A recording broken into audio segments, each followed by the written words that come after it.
Hi everyone, Cameron here. So today we're going to be looking at polymers.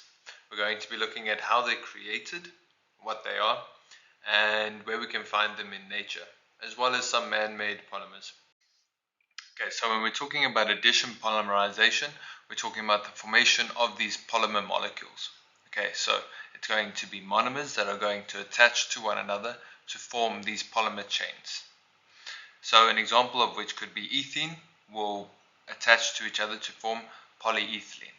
Okay, so how this happens is your ethene, your alkene molecule, is going to break its double bonds and then join with other broken ethene molecules. Okay, these are then going to form these very long chains of polymers.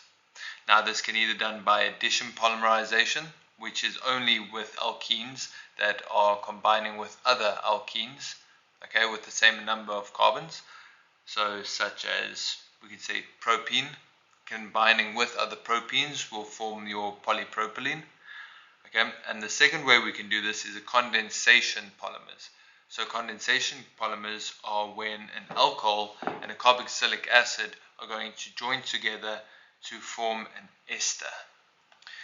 But by forming this polyester, we're going to then have water as a byproduct, okay, or as a waste product to this, as we are going to have the connection between the two be from the OH functional group of the alcohol, okay, losing an oxygen, and then between the COOH losing an OH. Okay, so basically what you're doing is you're forming an ester, but we're going to be calling this a polyester. So at this point you might be wondering, if I had two propene alkenes, okay, and I were to put them together in a combination reaction and form a polymer, okay, polypropylene. Why, if there is a single carbon bond between all the carbons there, is it not just hexane? Why is it polypropylene and not just hexane? Theoretically, it has the same amount of carbons. It's going to have 6 carbons, right? If you put 3 propene together, it should be 6 carbons. But you must understand that when we're drawing these polymers, we only initially put 2 carbons down, okay? And then however many carbons there are afterwards become a sort of functional group, okay?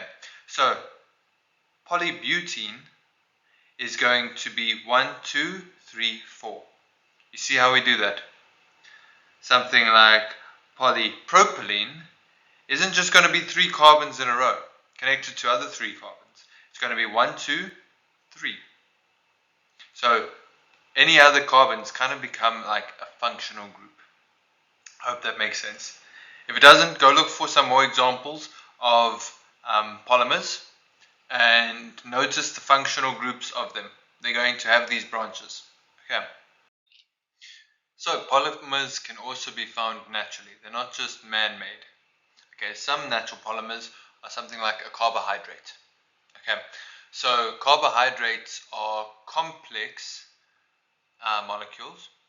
Okay, they're going to be polymers made up of monosaccharides. Okay, those monosaccharides would be something like glucose. Glucose is glucose. It is not made of anything else. Okay.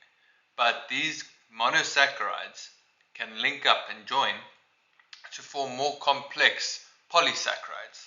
Okay, these polysaccharides can be something like starch and cellulose.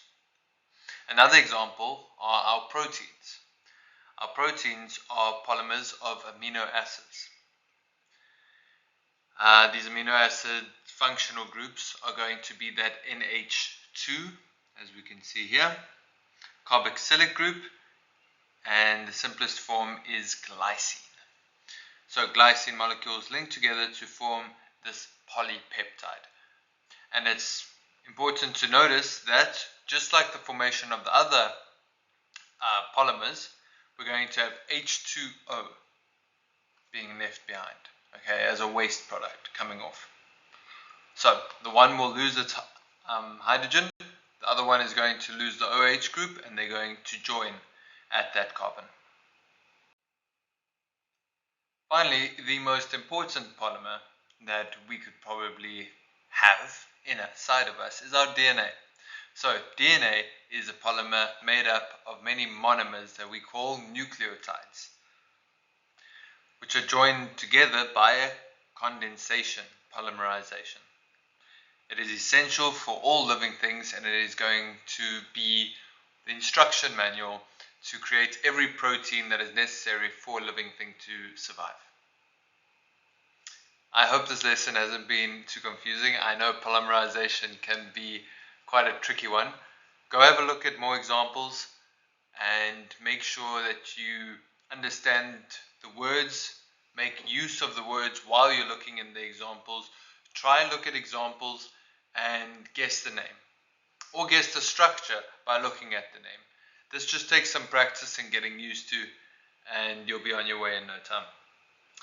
So, my name's Cameron, and I'll see you in the next lesson.